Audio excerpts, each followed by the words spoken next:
and my dear friend. Today I am going to speak about 26 January Republic Day. 26 January is a very important day for all Indians.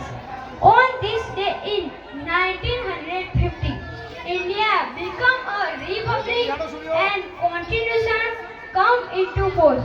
The constitution is the supreme law of our country. It gives us rights like freedom and equality, and also teaches us duty like respecting our nation, helping others and following rules.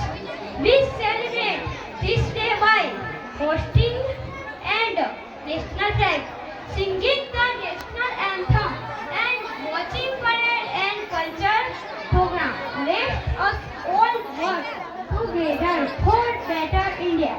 जय हिंद, जय भारत, जय जय गरवी गुजरात. ये English में बोलूं पड़े.